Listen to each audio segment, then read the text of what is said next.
Ah, Space Mountain. Tu sais de quel constructeur il s'agit? Non. Vekoma. Un bon vieux Vekoma à l'ancienne qui tape et qui donne des baffes. Tu sais quel part regorge de Vekoma? Non. Walibi Belgium. Un régal.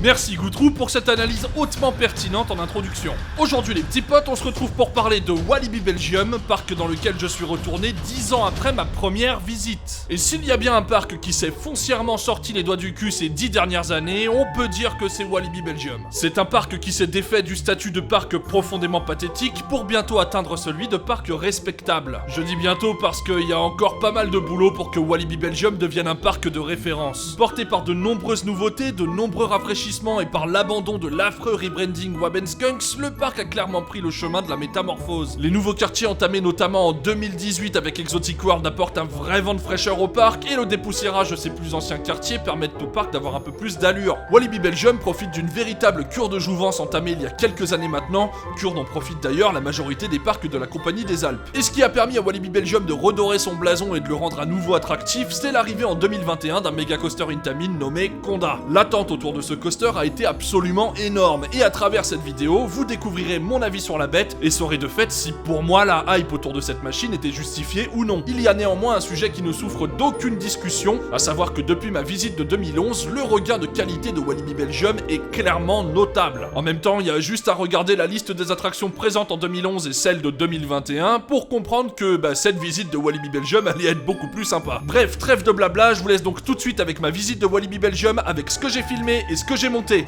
10 ans après notre visite un brin cataclysmique de Walibi Belgium qui nous aura fait nous dire que ce parc c'était vraiment du concentré de caca en boîte, nous y étions de retour avec la certitude que la journée ne pouvait être que meilleure. Déjà parce que le parc pouvait difficilement tomber plus bas que là où il était il y a 10 ans, ensuite parce qu'une amélioration notable a été constatée à Walibi Belgium ces dernières années, coïncidant étrangement avec le coup de pied au cul qu'ont globalement reçu tous les parcs de la Compagnie des Alpes depuis quelques temps. En plus d'y découvrir des nouveautés qui n'existaient pas lors de notre dernière visite, à savoir le Dark Ride conjointement réalisé par ETF et Alterface Popcorn Revenge, le Power Splash Mac Pulsar, le Bobsled Gerstlauer Tiki Waka, le Force 190 tireur Fun Pilot et bien sûr le Mega Coaster Intamin Conda, nous allions pouvoir tester le Boomerang Vekoma Cobra fermé lors de notre dernière visite, ainsi que le Shuttle Schwarzkopf Tiki Underground qui vivait à l'époque ses dernières heures en tant que turbine et qui n'avait pas encore été rethématisé. Turbine était d'ailleurs resté à l'arrêt un bon paquet de temps et se trouvait alors harassé de rumeurs qui en professaient la fermeture définitive. Comme quoi, bien souvent, les rumeurs, vaut mieux les laisser couler. Le constat était très clair en ce début d'été 2021. Les gens avaient besoin de s'aérer l'esprit. Dans l'incapacité de partir en vacances loin de chez eux ou même à travers l'Europe, beaucoup ont trouvé dans les parcs d'attractions cette possibilité d'évasion et ceci était alors pris d'assaut. Les temps d'attente pour Walibi Belgium oscillaient ce jour-là entre 40 et 60 minutes un peu partout, ce qui nous a poussé à nous prendre le Speedy Ultimate, un coup de fil à 45€ par personne permettant un accès illimité au fil rapide sur toutes les attractions majeures du parc, si ce n'est sur Conda où un seul passage par cette file était inclus dans le pass. C'est donc avec ce pass que nous avons pu nous lancer à l'assaut de cette visite de Walibi Belgium, en commençant par découvrir une montagne russe ouverte en 2016 qui n'est autre que le tout premier Power Splash Mac j'ai nommé Pulsar. D'un coût total de 8,5 millions d'euros, Pulsar emmène les visiteurs le long d'un parcours en aller-retour de 217 mètres de long, culminant à 45 mètres de hauteur et poussant les trains à 101 km/h grâce à des propulsions à LSM. Les opérations sont fluidifiées par une plaque tournante qui envoie les trains sur le track ou en gare, mais ça c'est quand la plaque fonctionne. Pour nous, pas de problème, tout fonctionnait bel et bien, alors on s'installe, on met notre lap bar, on passe le bonjour à l'opérateur fort sympathique qui comptait parmi les abonnés du Noob, et ça c'est quand même bien marrant, et c'est parti. Une fois aligné sur le track, le train est envoyé en arrière à l'aide d'une propulsion LSM qui nous fera grimper la moitié de la première rampe. S'ensuit forcément la marche avant où le train prendra davantage de vitesse à l'aide de la gravité pénalités et des LSM pour nous faire passer la bosse et nous envoyer sur la seconde rampe. Arrive ensuite la meilleure partie de ce tour, somme toute très court, où le train repart en arrière, reprend une belle vitesse pour nous envoyer au sommet de la première rampe avec un airtime bien sympa au sommet, avant que nous dévalions la rampe pour nous arrêter dans un très astucieux bassin de rétention d'eau qui s'élève après notre propulsion en avant. C'est très ingénieux mais forcément très capricieux, et c'est une usine à gaz qui n'est pas sans causer quelques pannes, à l'instar de la plaque rotative. L'arrivée dans le bassin peut s'avérer assez humide en fonction de la place que vous occupez, mais c'est encore une fois bien gentil par rapport à ce qu'on peut trouver aux États-Unis en termes d'humidité. Mais ça tombe bien, on est en Belgique, il ne fait ni très chaud ni très beau, donc on se montrera magnanime. Pour la faire courte, Pulsar est un rail de sympa, mais qui ne m'aura pas profondément bouleversé pour autant. Même avec le Speedy Pass, on n'aura pas eu envie plus que ça de retourner en faire un tour, et ça ne vaut pas l'attente souvent monstrueusement requise pour le faire. C'est amusant sur le moment, mais on passe assez vite à autre chose, et surtout ça manque cruellement d'un aller-retour supplémentaire. À peine a-t-on le temps de commencer à s'amuser que le tout s'arrête et qu'on retourne en station. Total de l'affaire, oui, c'est rigolo, mais c'est tout de même assez frustrant. La seconde attraction de cette journée aura été Psyché Underground, d'abord bien connu sous le nom de Sirocco, notamment de par les déboires vécus avec les voisins et cet incident en 1997 où les visiteurs sont restés bloqués plus d'une heure la tête en bas dans le loop. Ah bah ça on s'en souvient bien, ouais. Ensuite sous le nom de Turbine qu'il aura porté de 1999 à 2012. Les joueurs de Roller Coaster Tycoon s'en souviennent très bien. Puis sous le nom de Psyché Underground depuis 2013. À savoir que l'attraction est restée fermée 4 ans entre 2009 et 2013, d'où le fait que je ne l'avais pas faite lors de ma visite de 2011. Il s'agit là d'un shuttle loop Schwarzkopf totalement indoor, enfermé dans une boîte pour calmer la gronde des voisins qui pestaient contre les nuisances sonores qu'il provoquait, et propulsé non plus à l'aide d'une flywheel mais à l'aide de LIM pondu par Gerschlauer. Et le moins qu'on puisse dire, c'est que ça se ressent. Loin de céder à la hype s'étant emparé du ride, hype en grande partie due à l'aspect historique de l'affaire, j'ai trouvé la théma insignifiante et ringarde et les sensations un peu aux abonnés absents. Le fait que le launch ne se fasse pas à l'arrêt mais déjà en mouvement casse l'aspect sec et surprenant qui rend ce genre d'élément jouissif,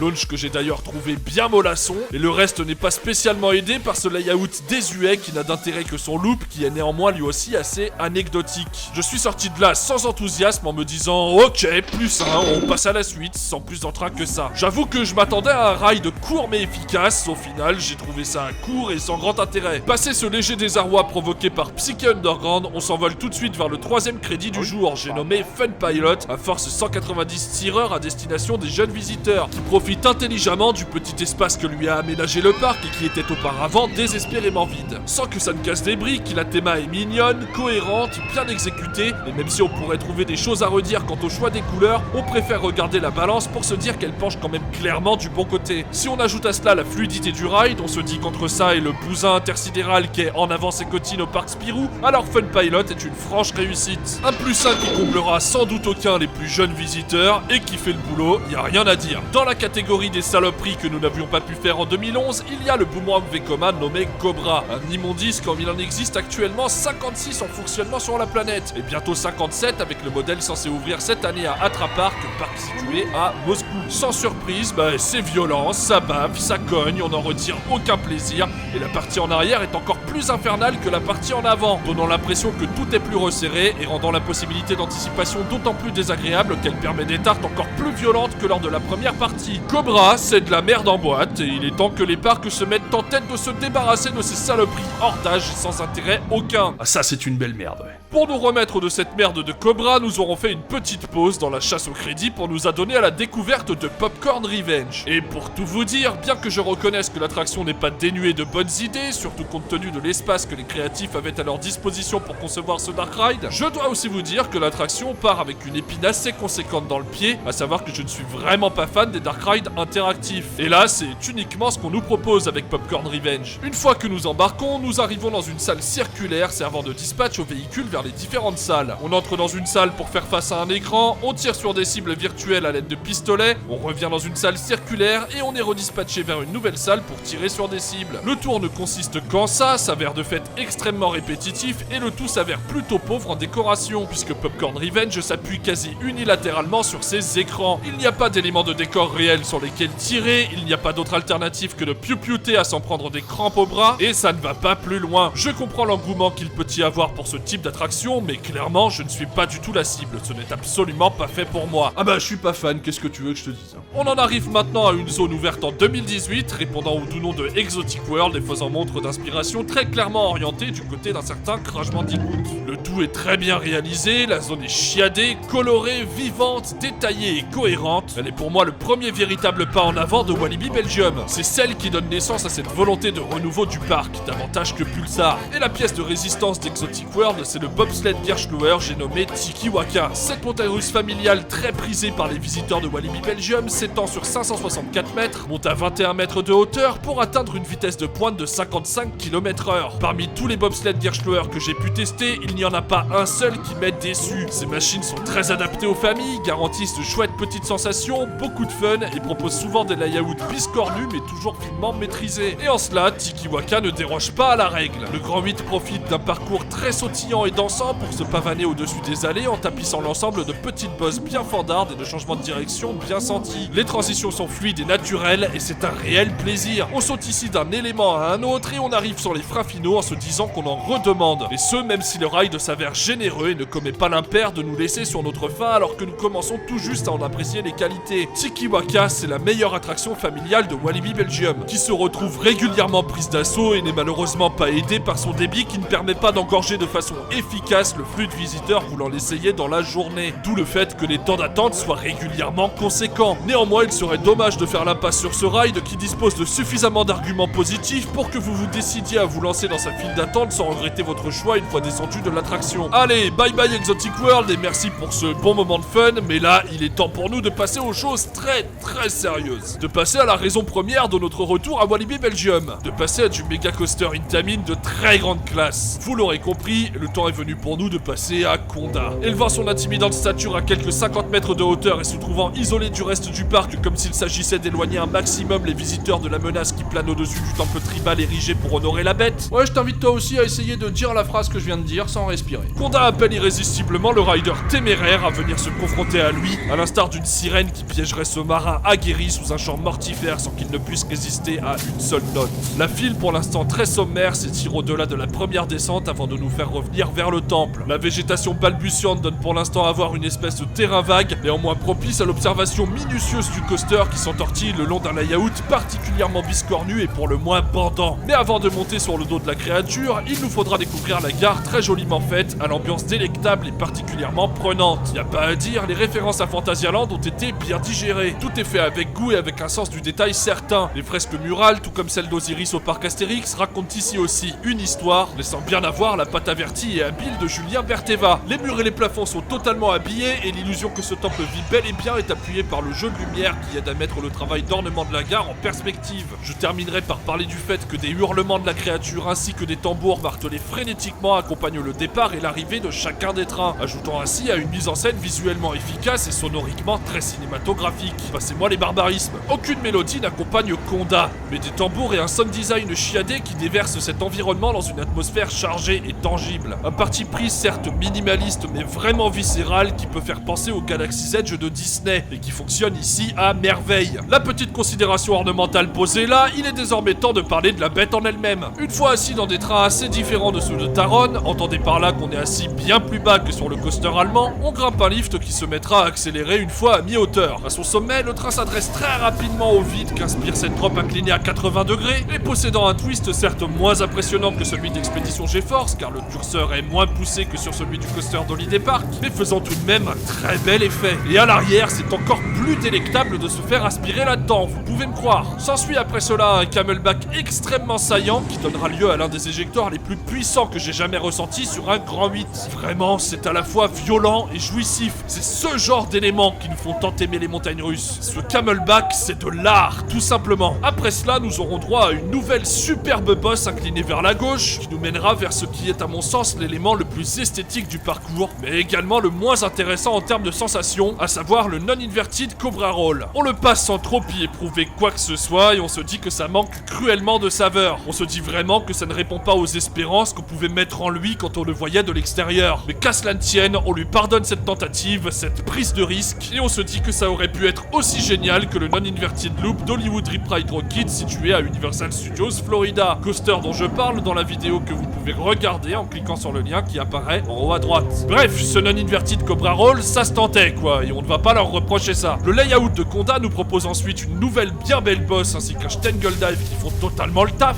et nous poursuivons avec une série de boss au ras du sol et d'entortillements bien sentis qui nous mèneront vers les freins finaux. Certains pesteront contre cette succession rapide de petites boss bien salaces qu'ils auront du mal à encaisser. Pour ma part, je crierai au génie et me plaindrai même de ne pas en avoir davantage. Alors voilà, le seul vrai reproche que j'aurais à faire à Conda, c'est son non-inverted Cobra Roll qui souffre cruellement de la comparaison avec le reste du layout et qui s'insère timidement après une première partie d'anthologie comportant une superbe first drop, un camelback exceptionnel calqué sur celui d'El Toro à Six Flags Great Adventure, c'est pas rien, et un camelback incliné qui vous envoie directement au Nirvana sans que vous ayez eu le temps de comprendre que vous quittiez le commun des mortels pour un monde meilleur. Pour le reste, c'est du tout bon, on ne boudera pas notre plaisir et c'est clairement le meilleur coaster qu'Intamin a pondu sur le sol européen depuis le sérénissime Taron. Alors mille merci pour ça Intamin, car Conda n'a pas fini de faire crier de plaisir des populations entières. On s'en délecte, on s'en lèche les doigts et on se dit qu'on a quand même beaucoup de chance de voir ce genre de coaster ouvrir pas si loin de chez nous. Il y a 10 ans, c'était totalement inenvisageable de voir une telle chose débarquer à Walibi Belgium. Je n'aurai qu'un seul mot pour conclure ce retour sur Conda, à savoir bravo. Les nouveautés créditées, il est maintenant temps de revenir à des attractions que j'avais déjà pu tester en 2011, avec ici le Flume Ride Mac ouvert en 1995, j'ai nommé Flashback. Si la théma mériterait un bon coup de pinceau pour rafraîchir une peinture qui commence à accuser son âge, l'attraction reste toujours aussi fun et son cocktail mêlant 3 descentes dont une en arrière et une en double down reste toujours aussi efficace. Et ce, quand bien même il ne s'agit pas de l'attraction la plus humide qui soit. Autre retrouvaille, un peu plus massif, celle-ci avec le Wooden Vekoma Loup-Garou ouvert en 2001. S'il ne m'avait pas du tout laissé un souvenir impérissable, vous avez été nombreux à me demander de lui redonner sa chance en me disant que j'étais peut-être passé à côté de quelque chose lors de ma dernière visite. Alors on profite du Speedy Pass pour s'éviter les 40 minutes de queue de ce coaster toujours très populaire et on s'évite ainsi la bande-son Spotify insupportable diffusée dans la file d'attente du coaster. Bah ouais, perso, je vois pas trop le rapport entre Jérusalema et Loup-Garou, ce qui me fait dire que côté immersion, il y a encore des endroits qui vont nécessiter pas mal de boulot à Walibi Belgium. Bref, on embarque dans des trains heureusement bien rembourrés qui parcourent la bête depuis maintenant 20 ans et on s'apprête à livrer notre verdict sur ce nouveau ride de Loup-Garou 10 ans après. Total de l'affaire, c'est sans trop de surprise que je trouve ce coaster toujours aussi pathétique.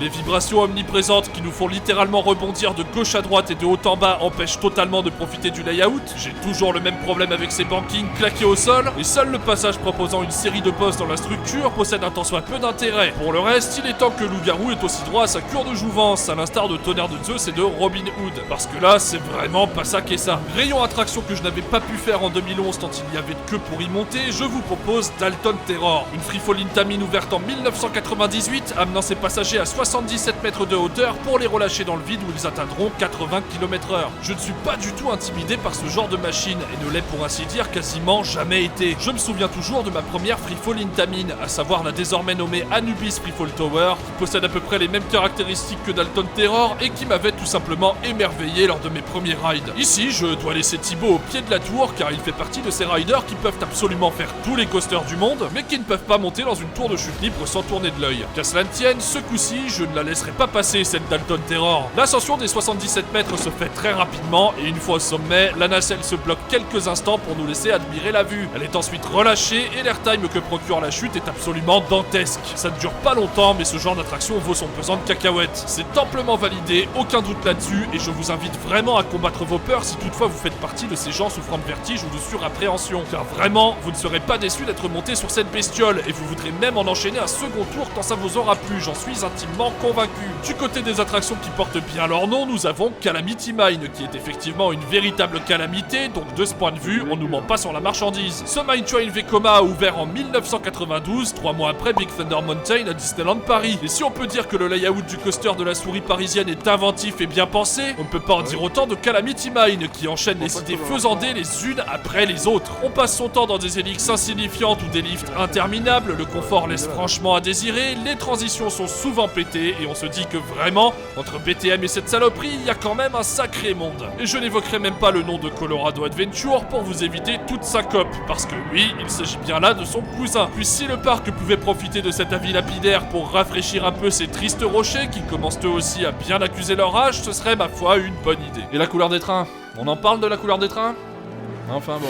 Avant d'aller refaire quelques tours de Conda, qui nous aura totalement convaincus si on lui soustrait son temps faible causé par le non-inverted Cobra Roll, nous serons retournés donner une chance à Raja River, un raft riding Tamine ouvert en 1988 qui était tout à fait insipide lors de notre visite de 2011 et qui est maintenant suffisamment fandard et humide pour que nous l'ayons enchaîné une deuxième fois sitôt après en être descendu. Le tout est porté par de nombreux pièges et jets d'eau disséminés sur l'ensemble du parcours qui donne vraiment du peps à cette attraction qui en manquait cruellement. Ah, et vous avez remarqué que je n'ai même pas évoqué cette merde de vampire, le SLC de Walibi Belgium, parce qu'on avait déjà le crédit et que du coup, faut pas déconner, il y a des limites au masochisme. Et voilà, c'est donc ici que s'achève notre visite de Walibi Belgium. Que dire du parc après tous ces changements qu'il a subis au cours de ces dernières années? Eh bien, déjà que cette métamorphose lui a fait un bien fou. Le parc a quitté le côté obscur pour commencer à proposer une expérience réjouissante et qualitative à ses visiteurs. Et compte tenu de l'état dans lequel nous l'avions laissé la dernière fois, on peut dire qu'il revient d'extrêmement loin. Alors certes, il y a encore du travail, parce que beaucoup de choses sont encore un peu foutraques à Walibi Belgium. La zone près de Loup-Garou est un non-sens absolu, reste particulièrement laide, et l'ambiance de centre commercial y est encore très présente, portée notamment par ces chansons de Maître Gims et autres Jason Derulo,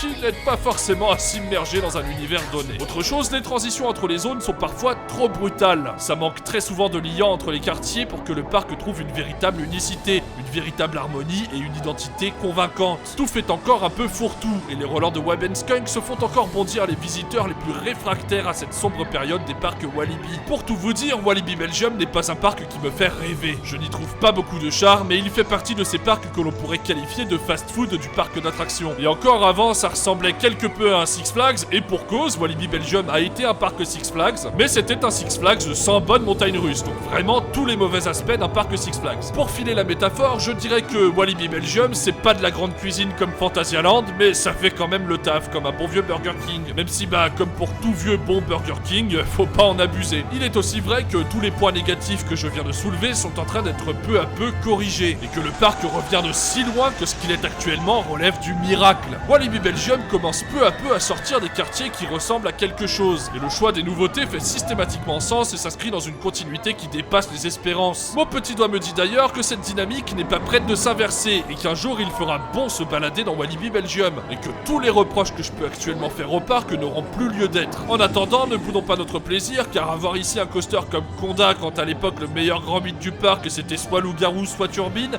c'est presque du ressort du rêve éveillé. Je vous laisse donc sur ces dernières images de ma visite de Walibi Belgium, avec cette armoire électrique fort mal intégrée qui résume mon avis sur le parc. À savoir que le côté un peu expédié et fait à la va-vite du tout se ressent encore un peu trop à mon goût. Problème qui, j'en suis sûr, sera gommé dans les années à venir. En tout cas, le parc prend clairement le bon chemin, et ça, c'est particulièrement plaisant. Les plus jeunes d'entre vous n'ont pas forcément connu le passé moribond du parc, mais quand on compare ce qu'il a pu être à ce qu'il est aujourd'hui, croyez-moi que le changement est juste dingue. Et quand en plus on se dit que le parc n'en est qu'au début de sa renaissance, c'est à peine croyable. Il y a évidemment encore beaucoup de travail, et les points négatifs que j'ai soulevés dans cette vidéo devront être corrigés pour que le parc en vienne à pleinement me convaincre. Mais nul doute que ça viendra, parce que je sais que le parc est désormais entre de très bonnes mains. Pour évoquer un point positif, j'ai été agréablement surpris par la qualité des opérations ce jour-là. Certains me diront... Bah ouais, forcément, t'avais un Speedy Pass. Mais sans même parler de ça, chaque attraction tournait à pleine capacité, les opérateurs étaient à pleine balle, c'est-à-dire que t'avais jamais un train qui attendait en station pendant que l'autre poireautait et prenait la poussière sur les freins finaux. Ça dispatchait fort, ça ne lambinait pas en gare comme j'ai déjà pu le voir chez Busch Gardens par exemple. Non là franchement, s'ils avaient pu mettre 2 trains sur Boomerang et 2 trains sur Psyché Underground, je crois qu'ils l'auraient fait. Et pourtant, force est de reconnaître qu'ils ne sont pas forcément aidés par les débits théoriques des nouvelles attractions. Car même si leur choix fait sens en termes de ciblage de clientèle, c'est vrai qu'avec les 950 personnes par heure de Pulsar et les 600 de Tiki Waka, ça aide pas forcément à avoir des fils respirables. Et quand en plus on se dit que le débit de bon nombre des attractions majeures du parc n'est pas forcément meilleur, eh bien on sait que les temps d'attente peuvent vite grimper à Walibi Belgium. Bon, néanmoins, Tiki Waka, Pulsar et Conda disposent de fils single rider, donc n'hésitez pas à les utiliser, ça vous fera gagner un temps fou. Pour évoquer une bonne attraction que nous n'avons pas faite durant cette journée, je vous citerai le nom de Challenge of Toutankhamon, qui est un des rares dark rides interactifs à trouver grâce à mes yeux. La théma est très chouette, c'est un dark ride old school, donc qui n'est pas pollué par des écrans sans saveur disséminés un petit peu partout. La théma est riche, réelle, foisonnante. Ah, c'est des animatroniques, c'est des décors en dur, tu vois, c'est tangible, on peut les toucher. Enfin, on peut les toucher, c'est une façon de parler, descends pas de ta nacelle pour les toucher, sinon tu vas avoir des problèmes. Mais t'as compris l'idée, c'est réel quoi, c'est là. Et ça, avec les dark rides, pour moi, ça fait quand même une énorme diff. J'ai rien contre les écrans quand ils sont bien utilisés, malheureusement malheureusement ils sont trop rarement bien utilisés à mon goût. On a donc zappé Challenge of Toutankhamon durant cette visite parce qu'on avait encore plein de choses à découvrir sur le parc malgré le fait qu'on soit déjà venu une fois. Preuve en est qu'il y a de quoi faire à Walibi Belgium. Il n'y a pas forcément que de la qualité, mais sur une journée t'auras largement de quoi faire. Et si vous voulez un avis un petit peu plus détaillé sur Challenge of Toutankhamon, eh bien je vous invite à regarder la vidéo de mon premier trip report sur Walibi Belgium en cliquant sur le lien en haut à droite. C'est beau la technologie. Il est temps pour moi de clôturer cette vidéo consacrée à Walibi Belgium, j'espère évidemment qu'elle vous a plu. Si vous découvrez cette chaîne avec cette vidéo et qu'elle vous a plu, ou si vous ne découvrez pas cette chaîne avec cette vidéo mais qu'elle vous a plu quand même, eh bien n'hésitez pas à la liker, à la commenter, à la partager, ça coûte pas grand chose, ça m'aidera beaucoup et ça me fera grand plaisir. Oh ouais, ça fera plaisir, ouais. Dans la prochaine vidéo les petits potes, on se retrouve avec une visite de Nigloland, parce que oui, il n'y a pas encore eu de vidéo dédiée à Nigloland sur cette chaîne, et ça c'est un vrai scandale, je suis d'accord. Et d'ici là les petits potes, eh bien, comme d'habitude, portez-vous bien et raidez bien. Allez, ciao!